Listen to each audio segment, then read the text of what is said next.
Buenas, mi nombre es Byron Cortés, soy estudiante de la licenciatura en Ciencias Jurídicas y voy a hablarles de dos temas. El primero es acerca de lo que es la representación política. A lo largo de la historia podemos revisar cómo es que la representación, ya sea en cargos políticos, en cargos públicos, ha cambiado y ha variado dependiendo al periodo. Pero es importante, si queremos nosotros entender cómo es que funciona la representación, la forma de representación, ya que hasta nuestras mismas leyes dicen que nosotros somos una democracia representativa. Entonces, la representación política, ¿cuál es la base que tiene? La base que tiene es que parte con la conformación de lo que es el Estado liberal. La conformación del Estado liberal se debió a una revolución burguesa, que así se le llamó, que hizo una serie de transformaciones tanto económicas y sociales y también políticas, es decir, desarrolló su misma forma de hacer las cosas, es decir, la política. Y bueno, uno de los grandes exponentes de esto fue esa concepción filosófica rusiana, de que establece que todos tenemos una parte de soberanía, e incluso habían tantas cuestiones contradictorias en esta filosofía, como por ejemplo que no todos deberíamos tener derecho al voto, es decir, solo la personal cualificado debería hacerlo, pero se parte de eso. Y es por ello que es bien común escuchar que el Estado somos todos, que el Estado está para todos, porque nosotros en realidad delegamos esa responsabilidad. Y hay tantos teóricos como es Thomas Hobbes, que habla acerca de cómo existe un contrato social o un pacto social entre las personas que cedemos a eso y ante el soberano. Pero ante este soberano nosotros delegamos responsabilidad. Es por ello que cuando hablamos de representación política, hablamos de una conformación de un Estado liberal que establece un sistema liberal y una forma de elecciones, ya para pasar al siguiente tema, que son las elecciones. Ahora, cuando hablamos de las elecciones, también tenemos una base ideológica liberal. Es decir, ¿qué busca esta base liberal? Primero, legitimar el poder, cómo es que se utilizan, cómo es que se toman las decisiones. Y también hablamos de una estructura social, es decir, existen elecciones para que exista una estructura social y también que exista un sistema político e institucional, y es que perdure independientemente de quién gobierne, porque solo se le delega el poder. Y a ello hay que agregar un sistema de partidos, y eso existe en todas las democracias representativas actuales, que tienen a la base el origen del Estado, como ya hemos hablado. La principal función de esto es ejercer el poder que se le ha delegado, pero también de legitimar este poder.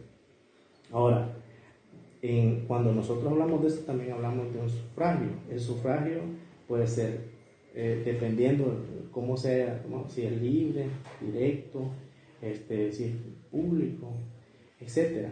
Entonces, la representación política en el sistema de elecciones queda relegada nada más a la participación con el voto, pero existen diferentes formas de cómo es que se eligen dependiendo del nivel, el primer nivel, segundo nivel y el tercer nivel. Al final hablamos de un acto de representación dentro de lo que es un sistema electoral y de partidos. Mi nombre es Rosa del Carmen Fuentes Ortiz y a continuación les voy a hablar de lo que es un sistema electoral. Es el conjunto de elementos de la normativa electoral que con precisión inciden en la traducción de las preferencias electorales. Existen dos grandes modelos de sistemas electorales definidos, como es uno a partir del principio de elección mayoritaria y el otro con principio de elección proporcional. El de elección mayoritaria, quien gana la mayoría de votos, gana la elección y todo lo que implica en ella. Solo los votos a favor de la candidatura ganadora se toman en cuenta. En cambio, en la elección proporcional, responde a la voluntad de que la representación política que produzca en cada caso, la elección se distribuya proporcionalmente en el número de votos obtenidos por cada candidatura. Todos los sistemas electorales pueden ser estudiados en la teoría y en la práctica, dentro de uno u otro modelo, algunos con mayores correcciones que otros. También existen los sistemas mixtos, los cuales es la combinación del sistema de elección mayoritaria y el de elección proporcional. Los elementos configuradores del sistema electoral pueden ser algunos porque los especialistas no se han puesto de acuerdo al número de elementos que deben de llevar el sistema. Y les voy a mencionar algunos de ellos, que es el número total de representantes que se eligen. El número 2 es las circunscripciones electorales o divisiones electorales. Número 3 es la forma de las candidaturas. La número 4, la forma de expresión del voto. El número 5, las barreras electorales. Y por último tenemos la fórmula electoral. Se entiende por fórmula electoral el procedimiento matemático que se aplica para la conversión de votos en escaños. Eso es para el reparto de los mismos entre las diferentes candidaturas. A fórmulas mayoritarias pueden ser fórmula de mayoría simple o relativa. Es la fórmula mayoritaria por excelencia. Ganan los candidatos que obtienen mayor número de votos con independencia de cualquier otra circunstancia, típico del sistema inglés. Fórmula de mayoría absoluta intentan corregir las distorsiones provocadas por las fórmulas de mayoría relativa a través de la exigencia de la mayoría absoluta de votos emitidos a la mitad más 1, como decimos el 50 más 1. Fórmula mayoritaria a 2 vueltas. La elección se decide en el principio por mayoría absoluta, pero si ningún candidato la alcanza, se celebra una segunda votación, una segunda vuelta en la que basa la mayoría simple. Normalmente se restringe la participación en el caso del presidente Armando Calderón Sol, que la primera vuelta se dio el 20 de marzo de 1994 con el 51.55% de población de participación política, y la siguiente se dio en abril de 1994. Les voy a mencionar lo que son algunas diferencias que marcan las fórmulas mayoritarias. Favorecen a la distribución y la desigualdad de las fuerzas de parlamentarias que la proporcionan. Conducen a la simplificación de los sistemas de partidos y los efectos señalados anteriormente como característicos de las fórmulas mayoritarias son más fuertes en la mayoría relativa que en la mayoría absoluta. Muchas gracias. Tengan todos un excelente día. En este día les hablaré un poco sobre el análisis que me corresponde hacer, el cual vendría siendo referente a los partidos políticos. Referente a los partidos políticos tenemos varias nociones acerca de estos.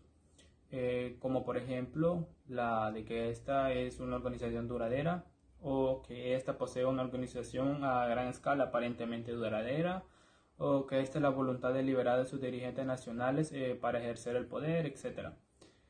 O también como el deseo como buscar el apoyo popular de cualquier otro medio.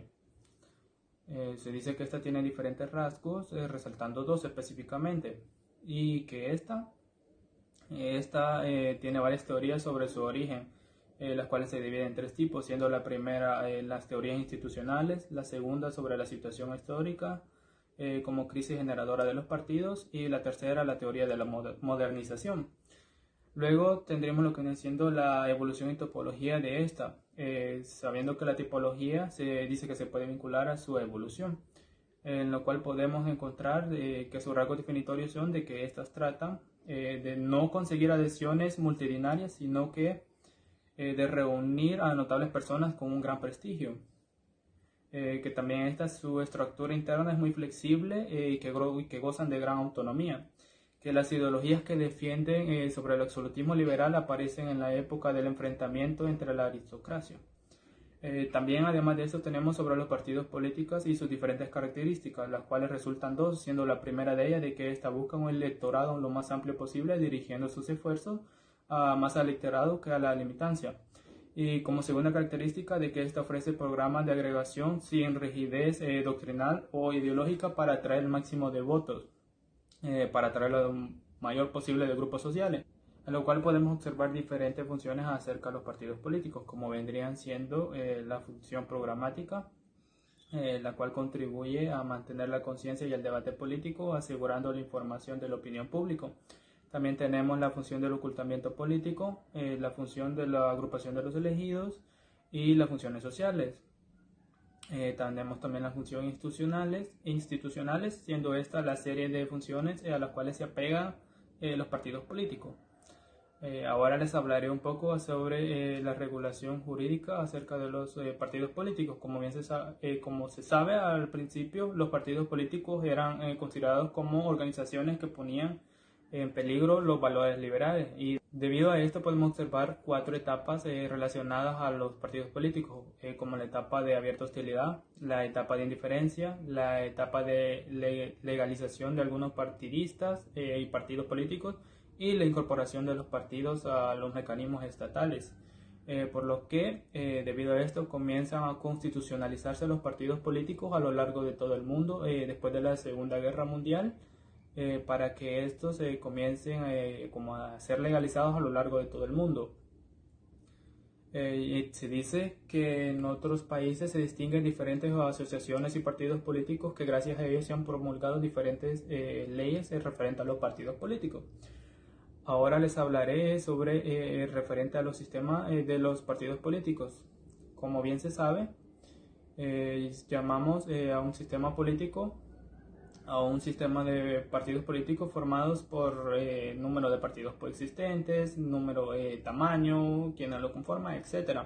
Por eso podemos encontrar diferentes sistemas en los cuales se dividen como los bipartidistas. Además de esos tenemos los sistemas bipartidistas, los del partido único, los sistemas no competitivos, los sistemas competitivos, etc. Y esto vendría siendo la mayoría de sistemas que referente a los partidos políticos. Esto vendría siendo todo de mi parte. Gracias y que tengan un excelente día. Tengan muy buenas tardes. En este día me ha tocado hablarles un poco acerca del comportamiento político. Algunos grupos de presión no tienen relación con los partidos, otros solo ocasionalmente, y también existen lazos estructurales entre ambos actores del sistema político.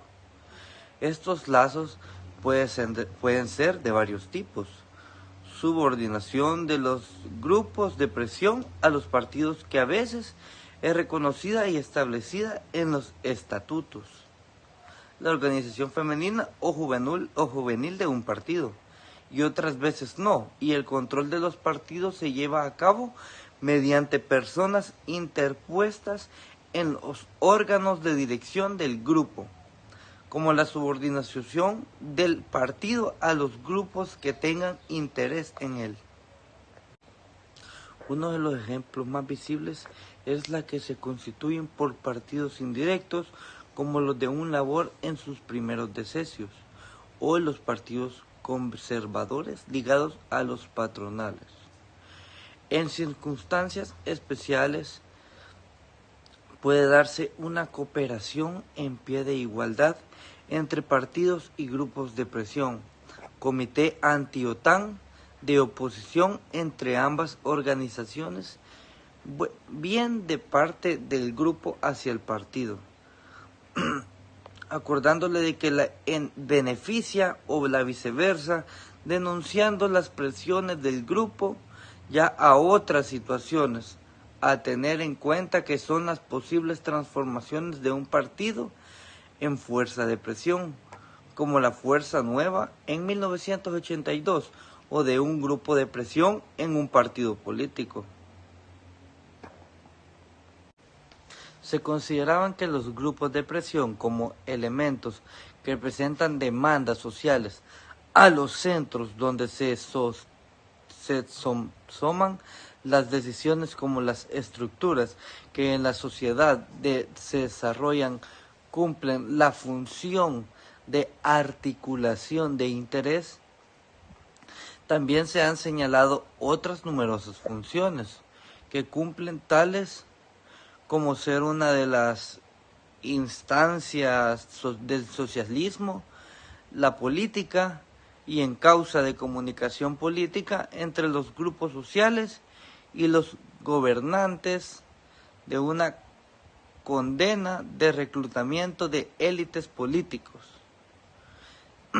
que le atribuyen sus tres funciones, que son fuente de información para las instancias decisionarias que favorecen al asentamiento en la participación al asegurar la aceptación de las decisiones por los interesados, lo que contribuyen a la consecución, ya que canalizan las reivindicaciones.